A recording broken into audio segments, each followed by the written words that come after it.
우리 주변에는 청춘도 버리고 또 자기 가족도 희생시켜 가면서 오지에 나가서 오직 복음 전하기 위해 살아가시는 선교사님들이 계십니다.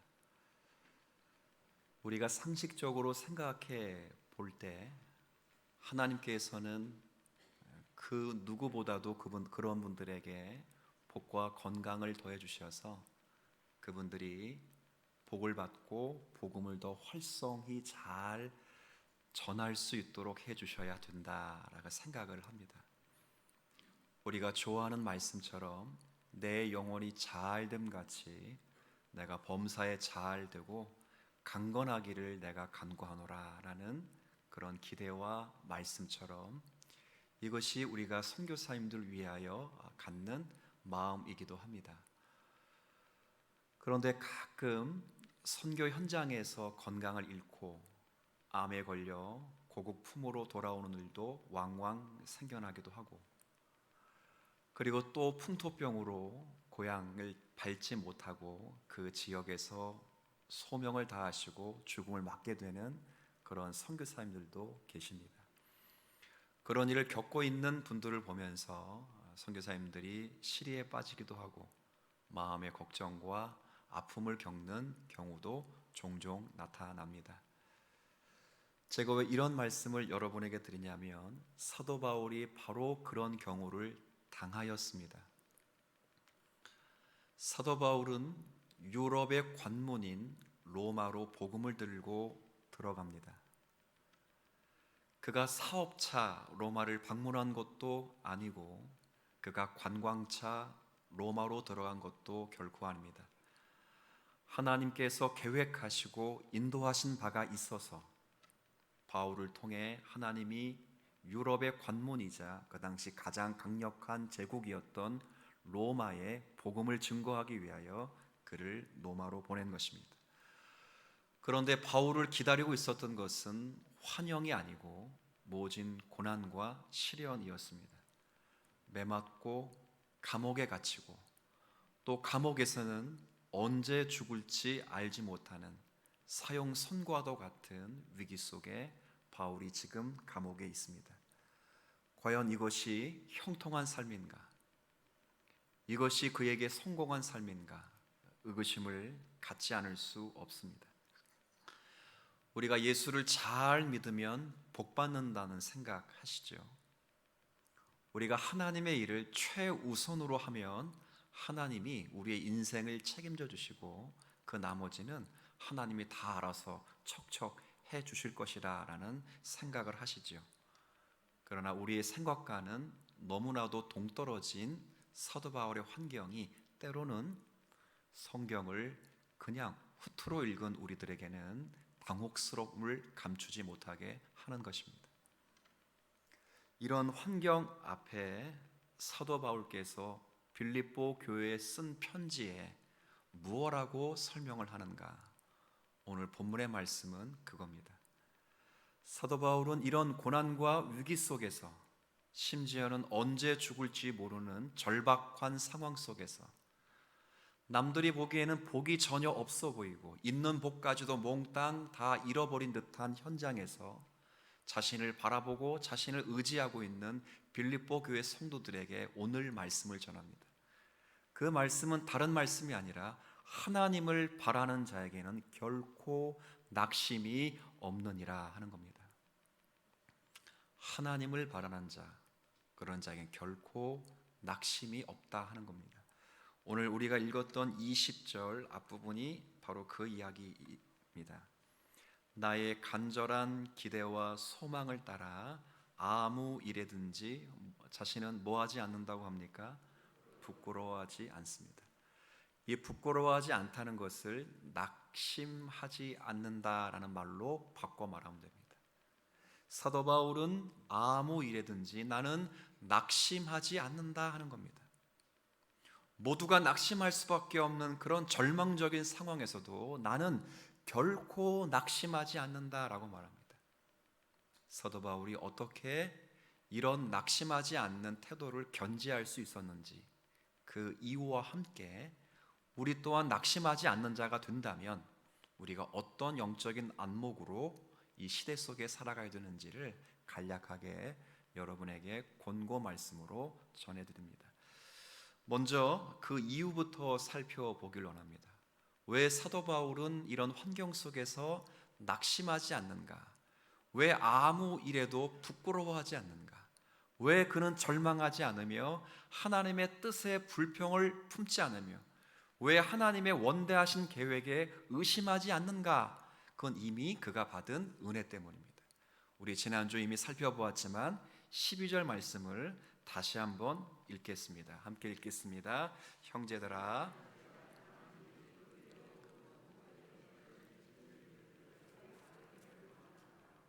아멘. 여기 보면 진전이라는 용어가 나와요. 여러 글들을 읽다 보니까 이 진전이라는 용어가 당시 로마 군대 용어라는 것을 알아냈습니다. 군대 용어입니다. 우린 진전 이렇게 썼지만 원래 헬라어는 군대에서 쓰는 용어입니다. 번역을 우리가 진전으로 했죠. 근데 이 진전이라고 하는 헬라어 이 단어는 그냥 모든 군인들이 쓰는 용어가 아니라 군인들 중에서도 공병대가 쓰는 용어입니다. 아마 여성분들은 군대를 다녀오지 않으셔서 혹시 공병대가 뭐 하는 부대인가 라고 생각을 하실 수 있겠습니다만은 공병대는 아는 바대로 전투하는 부대가 아닙니다. 공병대는 오히려 전투하는 부대가 들어올 수 있도록 길을 닦는 부대, 시설을 정비하는 부대가 공병대입니다. 일명 노가다 부대입니다. 저는 그렇게 불렀습니다. 순번대로 이렇게 가거든요. 그래서 딱 그때 쓰면 딱 몇 가지 기도를 합니다. 하나는 노가다 부대에 안 걸리게 하소서. 응답을 받았습니다. 거기에는. 이 공병대는 말 그대로 이제 시설 부대입니다. 로마의 가장 강력한 무기가 전차라는 것이 있습니다. 이 무기는 유일하게 바퀴가 있습니다. 바퀴가 돌아가는 그 위에 온갖 중화적 무력을 다 실어놓고 달리면서 굴러가면서 쏘는 것입니다. 그래서 어떤 막강한 부대일지라도 전차 부대가 지나가면 전부 무너지는 겁니다. 그러니까 당시 로마에는 이런 말이 있었습니다. 전차가 지나가는 땅은 전부 로마 땅이다. 근데 우리가 아는 바대로 전차는 바퀴로 굴러가기 때문에 바퀴는 뭐가 없으면 못 굴러갑니까? 길이 없습니다. 그래서 공병대가 먼저 들어가서 전차가 지나갈 수 있도록 길을 닦는 겁니다. 그게 진전입니다. 진전. 사도 바울이 일부러 그 용어를 채택했습니다. 일반인들은 잘 사용하지 않는 그 헬라어 용어를 채택해서 내가 지금 감옥에 갇힌 것이 복음의 전파에 뭘 닦아놓은 거라고요? 길을 닦았다. 자기는 그럴 줄 몰랐다는 거예요. 자신은 감옥에 갇히면 복음이 막히게 될 줄로 생각했다는 거예요. 오히려 복음은 끝났구나, 로마 땅엔 더 이상 복음이 진전될 수 없겠구나 라는 생각을 했다는 거예요. 우리가 아는 용어로 정말 진전될 수 없다고 생각을 했다는 거예요. 근데 바울이 감옥에 갇히다 보니까 오히려 내가 이 감옥에 갇힌 것을 인하여 복음이 훨씬 잘 전해졌다는 걸 깨닫는 거죠. 우리가 지난주에 한번 살펴보았잖아요. 사도 바울이 감옥에 갇혀 있으니까 두 부류의 사람이 일어나는 겁니다. 한 부류의 사람은 사도 바울을 지극히 사랑하고 존중히 여기는 자들이고, 또 한 부류는 사도 바울을 시기하며 질투하는 그런 부류의 사람들이에요. 하나님을 사랑하고 사도 바울을 사랑했던 이 부류의 사람들은 어떻게 하나님께서 충성스러운 하나님의 종인 사도 바울을 옥에 갇히게 하셨는가라는 섭리의 안타까움을 가지고 사도 바울이 전했던 복음을 자신들이 더욱 큰 담력과 더 큰 믿음을 가지고 사도 바울보다 더 열심히 복음을 전하는 거예요. 그렇죠? 사도 바울이 의도한 게 아니에요. 근데 사도 바울을 시기하고 질투하는 이 그룹의 사람들은 봐라, 바울이 정말 하나님의 사도이면 하나님이 그의 입을 막아놓으실 이유가 있겠느냐? 그가 사도가 아니고 그가 교사가 아니기 때문에 하나님이 그를 감옥에 갇히게 한 거다. 쟤는 가짜다, 진짜는 나다.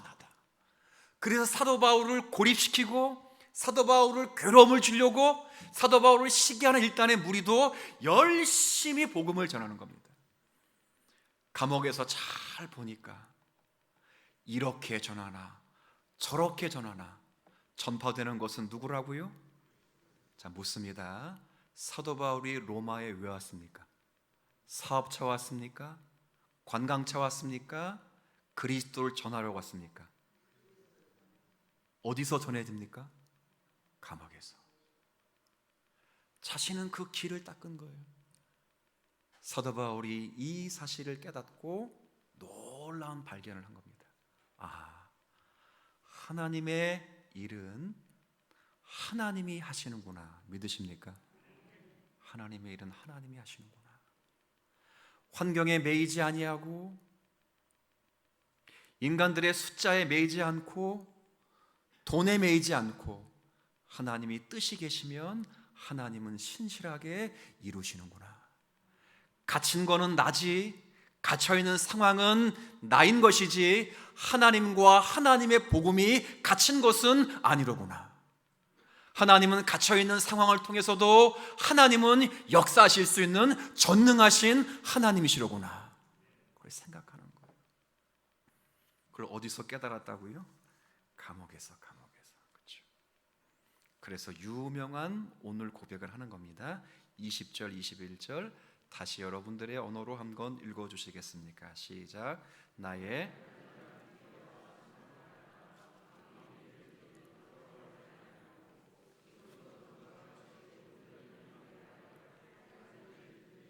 내 몸에서 그리스도가 존귀하게 되려 하려 하나니 이는 내가 사는 것이 그리스도니 죽는 것도 유익함이라. 아멘. 참 신기한 고백이죠. 죽어서 하나님의 일이 된다면 나는 죽어도 좋다, 그 말이에요.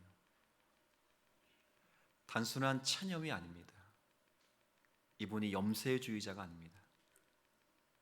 이분이 사역이 힘들어서 쉬자는 것도 아닙니다. 삶의 환경이 너무 탁하여서 홀로 이 짐을 지고 있기가 너무 어려워서 포기하는 것도 결코 아닙니다. 이 말은 확신입니다. 내가 살아 있어야만, 내가 감옥에서 나와야만 하나님께 유익이 되는 존재가 아니고, 내가 감옥에서 죽을지라도 하나님께 방해가 되는 존재가 아니라는 것을 비로소 깨닫는 것입니다.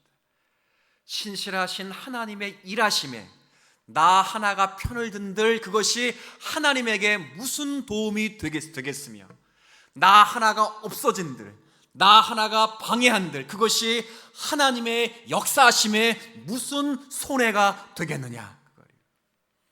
내가 살아있어서 하나님께 유익이 될 수 있다면 내가 죽어서도 하나님께 유익이 될 수 있을 것이다 하는 거예요.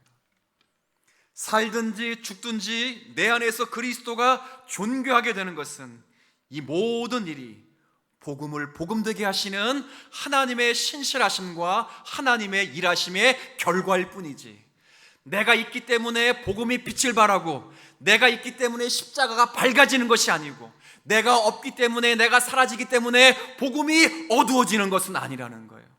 내가 감옥에서 살아나갈 수 있을지, 내가 감옥에서 죽을지 난 알 수 없으나, 나의 운명은 알 수 없으나 나의 운명보다 크신 하나님께서 온 우주와 역사와 운명의 주인이 되시기 때문에 내가 죽든 살든 하나님의 복음은 로마에게 반드시 전해질 것이다. 그거예요. 그 믿음. 제가 살아있어도 하나님께 도움이 되는 존재가 아니에요. 자기가 죽어도 하나님께 손해가 되는 존재가 아니라는 것을 감옥에서 깨달은 거예요. 아, 하나님은 계획한 일을 신실하게 행하시는구나. 매인 건 나야, 매인 건 내 돈이야, 매인 건 내 자녀야, 매인 건 내 인생 꼬인 것 같아. 그러나 하나님의 계획에 꼬이지는 않는구나. 믿으십니까? 이걸 꼭 기억하셔야 됩니다. 그래서 사도 바울은 나는 낙심하지 않는다. 건강을 잃고 자녀의 어려움을 겪고 사업이 두둥강이 나고 앞에 진로가 보이지 않을지라도 나는 매이고 나는 가슴 아파하고 체념할 수 없는 인간의 끈들이 놓여있는 순환 속에서 허우적거려도 하나님의 원대한 계획은 하나님의 계획하신 대로 진행되고 있다는 사실을 직시할 수 있는 그 믿음은 하나님이 신자에게 주신 놀라운 선물임을 믿으셨으면 좋겠습니다. 눈을 드셔야 됩니다. 그리고 낙심하지 않기에 다음에 세 가지를 일러드리는 이 확신과 고백과 삶의 부분이 우리의 확신과 고백과 삶의 영역이 되었으면 좋겠습니다. 낙심하지 않는 자는 첫 번째, 하나님의 사랑에 대한 절대적인 확신을 갖고 있다 하는 거예요. 낙심하지 않는 자의 특징을 잘 봐요. 하나님의 사랑을 의심하지 않는 사람입니다. 그건 굉장히 큰 용기입니다. 사도 바울은 오늘 이렇게 본문을 쭉 보면 지금의 상황에 대해서 결코 불평하지 않습니다. 하나님의 뜻과 하나님의 뜻을 이루시는 방식에 대해서 일말의 의구심도 갖지 않습니다. 수없이 사탄은 참소하면서 그 환경의 틈을 비집고 들어가서 사도 바울의 마음을 흔들었을 것입니다. 봐, 하나님이 지금 너 사랑하지 않는 거 보이지? 널 사랑했으면 사업 망하겠을까? 널 사랑했으면 암을 주셨을까? 널 사랑했으면 너의 가정에 그렇게 자녀가 형편없게 그렇게 실패를 경험했을까? 봐! 하나님이 널 사랑하신 게 않는 게 분명해. 물론 옛날에는 사랑했지. 근데 지금은 사랑하는 게 아니야. 너 하나님이 심판하는 거야 라고 참소할 때 사도 바울이 낙심하지 않은 것은 그럼에도 자신을 향한 하나님에 대한 사랑을 절대적으로 뭐 했다고요? 확신하고 신뢰했다고요. 우리에게 필요한 것 이런 게 아닐까 싶어요. 지금 저와 여러분이 겪고 있는 일을 어떻게 설명하든 간에 설명이 안 되는 경우가 있어요. 그럴지라도 하나님이 나를 사랑하시지 않거나 혹은 그 사랑에서 어긋나게 행하고 계시는 것은 결코 아니라는 사실을 여러분이 믿음으로 간직해 주셨으면 좋겠습니다. 정말입니다. 이게 인생의 성공과 실패를 가늠하는 중요한 잣대예요. 제가 성공 이야기 잘 하죠. 성공은 사실은 미션과 연결될 때 성공이 있는 거예요. 하나님의 복음 사역이 우리의 10년 가운데 어떻게 꽃을 피우는가 열매를 맺는가와 성공이 있는데 많은 신앙인들이 생각이 어두워서 내 안에 있는 세상을 관영해서 관철시킨 그 세상으로 성경을 세상적인 이점으로 변질시켜 버렸어요. 그러나 사랑에 합당한 그 성공은 우리 안에 이루시는 하나님의 놀라운 계획들이에요. 그것에 성공을 하려면 바로 이러한 관점이 있어야 돼요. 하나님이 나를 사랑하신다는 것, 하나님의 사랑은 결코 변개치 않으신다는 거예요.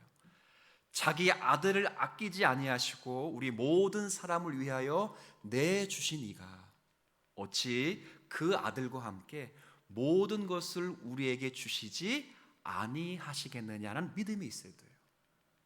우리를 지극히 사랑하셨기 때문에 하나님의 독생 성자를 하늘에서 땅으로 내려보내실 수 있는 하나님이시라면, 여러분을 구원하시고 구속하셔서 하나님의 상속자 그리스도와 함께한 상속자로 만드시기 위하여 당신이 지극히 사랑하시며 동일 본질이신 제2위 성자 되시는 그리스도를 이 땅에 보내셔 십자가에 죽이실 수 있는 하나님이시라면, 우리의 상황을 넘어 우리에게 사랑하는 마음이 없이, 우리를 염려하는 마음 없이 우리가 그런 상황 속에서 넘어지거나 쓰러지게 할 하나님은 아니시라고 하는 확신이 있게 되었으면 좋겠어요.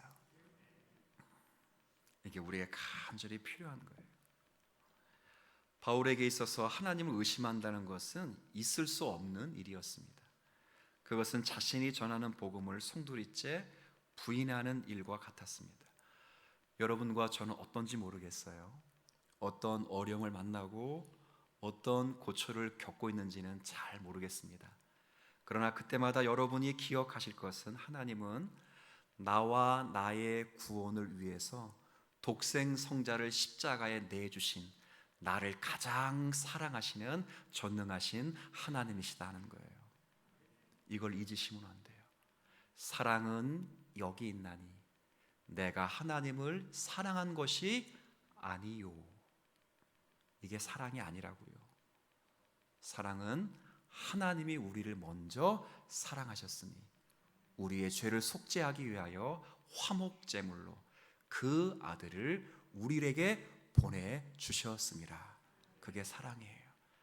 내가 하나님을 사랑하는 것이 사랑이 아니고 하나님이 나를 사랑하시는 게 사랑이라고요.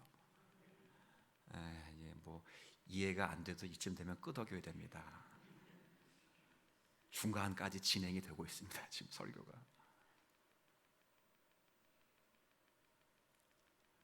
우리는 하나님을 향한 나의 사랑 정도를 사랑이라고 착각하는데 그거 사랑 아니라니까요. 그건 여러분의 신념이에요. 사랑은 하나님이 저와 여러분을 사랑하시는 그 사랑이에요. 사랑. 사도 바울이 이것만큼은 잊지 않았어.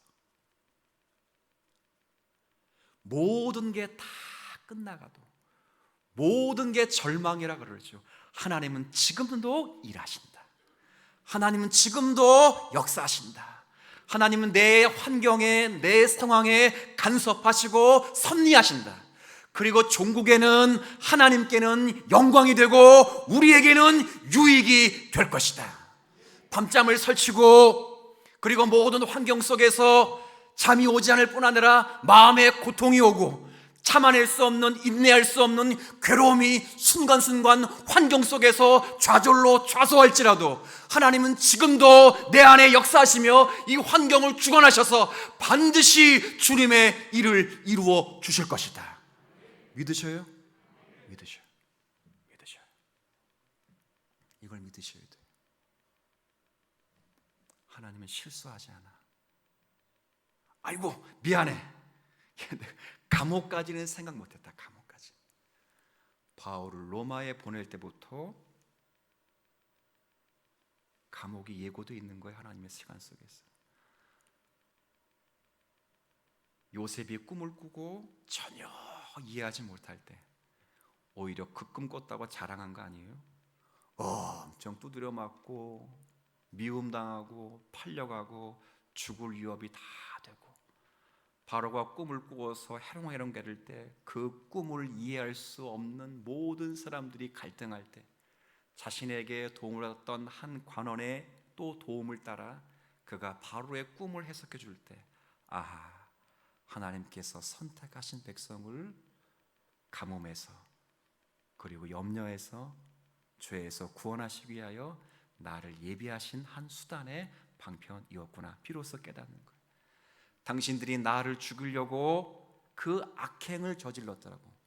그러나 하나님께서는 그것을 선으로 바꾸어 당신들을 구원하시기 위하여 나를 이곳에 미리 보내신 것입니다. 아무나 그런 고백하는 게 아니에요. 하나님에 대한 사랑을 확신했기 때문에. 우리가 많이 읽고 많이 고백하는 로마서 8장 28절 말씀을 함께 고백해 보십시다. 함께 로마서 8장 38절입니다. 38, 39절 같이 고백합니다. 시작.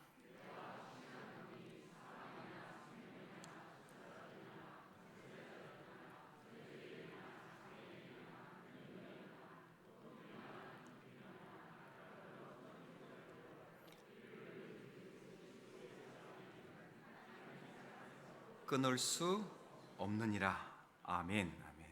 여기 보면 사망이나 여러분을 질병으로 몰아 죽음에 이르게 하거나 권세자들이나 영적 악한 사단 마귀 세력이나 장래일이나 불어난 미래의 불안감이 엄습해 올지라도, 기품이나 어떤 아픔, 누구도 헤아릴 수 없는 깊은 절망을 빠져 있을지라도, 아니 그것보다 어떤 피조물이 나타나 더 큰 죽음과 사망으로 우리를 인도할지라도 우리를 향하신 하나님의 사랑에서 결코 끊을 수 믿으십니까? 믿으셔야 됩니다. 사랑은 여러분이 하나님을 향한 사랑이 아닙니다. 사랑은 하나님이 여러분을 사랑하시는 그 사랑이 사랑입니다. 이 사랑을 받으셨으면 좋겠어요. 누리셨으면 좋겠어요. 어깨를 쫙 펴셔야 돼요. 그래서 이 사랑을 확신하면 이제 낙심하지 않는 성도의 두 번째 태도가 나옵니다. 어떤 태도가 나오냐면 환경에 대해서 넉넉한 마음을 갖습니다. 환경 때문에 낙심하지 않는 것입니다. 사도 바울을 한번 보십시오. 저는 이게 가장 감동이었습니다. 사도 바울이 감옥에서 일이 벌어지는데 밖에 일이야. 그건 자기랑 관계없잖아요.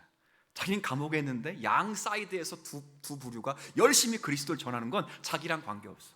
야 전해달라 뭐 이렇게 했어요? 그냥 이루어지는 거예요. 근데 자기는 감옥 안에 있잖아. 얼마나 억울할까. 복음 들고 왔는데 여기 들어가 있어요. 근데 거기서 하나님에 대한 사랑을 의심하지 않으니까, 이 일을 통해서도 하나님은 역사하신다는 사실을 믿으니까 그 감옥 안에서도 태어난 거예요. 자, 묻습니다. 핑계 없는 무덤 있어요, 없어요? 없다고. 감옥 안에 있는 분들 가운데 억울하지 않은 분이 있어요, 없어요? 다 죄 없다 그러잖아. 다 죄 없다. N번방 그놈도 억울하대. 그 싸가지 없는 거지. 놀란 분이 계시네요. 억울할 게 아닌데 그래도 억울하대. 확 죽여도 현찬을 판인데, 신앙인은 사형제도가 다시 돌아와야 돼요. 원래 나중에 제가 로마서 또 강론할 때 한번 그건 얘기 드리겠습니다. 어디까지 했어요? 이 사이드 빠지면 안 되는데 참 원고 설교를 하지 않으니까 빠지면 안 돼. 사실 그게 사도 바울이 태연하게 환경을 누리는 거예요. 모든 감옥에 있는 분이 다 억울하다, 살려달라, 변호사 선임하고 안 되니까 국선 선임하고 막 그러고 있는데 바울은 조용하게, 시위대 군인들이 쳐다보는 거지. 뭐지? 왜 이렇게 여유롭고 넉넉하지? 어째 그리스도 때문에 온 건데 도대체 그리스도가 누구지?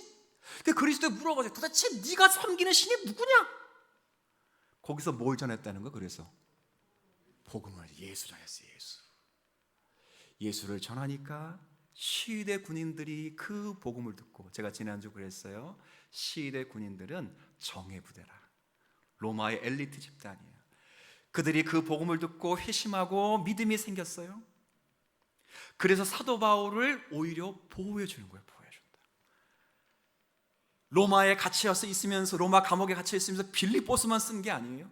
로마 감옥에 갇혀 있으면서 빌레몬스를 읽어보면 그 유명한 종 하나 나오지요. 오네시모의 종이 여기서 구원을 받아요. 여기서 어떻게 감옥에서 복음을 전할 수 있었을까? 그건 제가 생각하기에는 로마 시대 사람이 태어나고 의연한 사도 바울에게 복음을 듣고 회개하고 회심해서 믿음이 생겨서, 육신적으로 볼 때는 사도 바울을 감시하고 사도 바울을 둘러싸이는 것처럼 보이지만 영적인 시각을 열어 그 내면을 보면 오히려 그들이 사도 바울을 지켜주고 열심히 뭐 할 수 있도록? 전할 수 있도록. 야, 사도 바울이 이게 왜 가능해요? 하나님의 역사를 신뢰하니까, 하나님에 대한 사랑을 절대적으로 신뢰하니까 모든 환경을 넉넉하게 되는 거예요. 고난받을 때, 역경받을 때 한번 따라합시다. 누가 나를 본다? 전도의 기회예요. 전도의 기회. 고난받고 역경받을 때 제일 중요한 건 하나님에 대한 사랑을 절대적으로 신뢰하는 거예요. 신뢰하고 난 다음에 이제 내 고난의 현장을 사람들이 목격한다. 바울이 감옥에 갇혔을 때 수많은 사람들이 바울의 그 의연하고 아주 태연한 모습에 감동을 받아 물어보는 것처럼, 여러분이 고난받을 때 에휴씨 뭐 있다고 믿어가지고 이거 다 누구 때문에 그러지 말고, 정말 이 고난을 통해 하나님이 어떻게 일하실 것을 믿으면 많은 사람들이 여러분의 시련을 보면서, 야 도대체 저 사람은 누구야? 저 사람은 뭐 하는 분이야? 감동을 받는 거예요. 감동. 제가 일부 예배 때도 말씀을 드렸는데 저희 노회에 교회당 건축하는 교회가 있어요. 근데 원래 5월달이 준공이거든요. 준공 예정이었는데 이번 주가 준공이에요. 2달이 미루어졌어요. 근데 미루어진 이유는 뭐 미루어 짐작해 본들 여러분도 아시겠지만 시공사라고 하나요? 시공사와 이게 뭐가 안 맞아가지고 2달을 미룬 거예요. 근데 옛날 예배당은 5월달에 이미 여기가 준공될 줄 알고 5월달에 계약이 끝나. 그래서 이미 들어왔어. 막 나가라고 나가. 근데 2달 동안 한 200명 되는 성도들이 어디 나갈 데가 없는 거야. 그래서 목사님이 어쩔 수 없이 5월달부터 그 예배당 건축하는 데서 예배를 드려요. 여러분들 생각해 보세요. 준공이 2달 남은 예배당 공간이 예배 드릴 수 있는 공간일까 아닐까? 아니야. 외장 내장 공사가 하나도 안 됐어요. 제가 위로차 방문했는데 바닥을 밟으니까 세면가루가 그냥 올라와. 그리고 전부 다 세면색이에요. 세면색. 못이 튀어나와. 음향 조향 장치도 이거 아무것도 없어. 목사님이 막 걱정이 돼가지고 막 어떡하면 저 성도 다 떠나면 어떡할까 막 걱정해가지고 목사님 일처리 잘못했다고 뭐 그런 마음으로 막 기도하면서 5월 첫 주 예배를 다 드리는데, 자, 성도가 은혜 받았다 안 받았다? 안 받았으면 얘기도 안 꺼내지. 야, 우리의 기도가 부족했구나. 목사님이 저렇게 고생하시는데 우리는 뭐하고 앉아 있었지? 눈물을 막 흘리는 거예요. 세면가루에 그냥 그 천막 거덕 뭐라 그래, 이거 까는 거 있잖아요. 그거 깔고 예배 드렸는데도 그렇게 오네. 마이크 시스템이 없어가지고 확성기 뭐 보조 마이크 가지고 설교를 하는데도 막 성도들이 너무 눈물을 흘리며 예배 드리는 거예요. 자, 놀라운 일이 벌어졌습니다. 그들이 각각 사는 지역에서 어떻게 살았는지 모르겠는데 6월 달부터 지금 지난주에 들은 건데 매주마다 새신자가 등록한대. 세면가루 밟으면서. 자, 묻습니다. 예배당 땅에 나온 겁니까? 신자들의 모습이 변해돼서 온 겁니까? 전자입니까? 후자입니까? 후자야. 밝은 거야, 밝은 거. 야, 넌 도대체 뭐 때문에 이렇게 밝으냐? 너가 믿는 예수라면 나도 한번 믿어보자. 매주마다.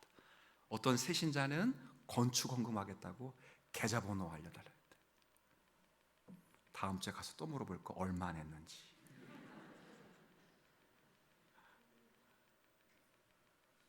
그래요. 여러분이 고난 받을 때 사람들이 여러분을 주목한다. 그때 하나님에 대한 사랑을 신뢰하면서 이 환경 속에서도 하나님은 일하신다 하는 마음으로 불평과 원망과 의심이 아니라 여러분의 삶을 한번 돌아볼 수 있는 그런 의연하고 태연하고 감동스러운 행동이 되었으면 좋겠습니다. 마지막 3번째는 간략하게 제가 설명드릴게요. 낙심하지 않으면 모든 일을 통해서 하나님은 우리의 구원을 이루실 수 있습니다. 한번 보십시다. 19절. 여러분 19절 한번 읽어주시겠어요? 시작.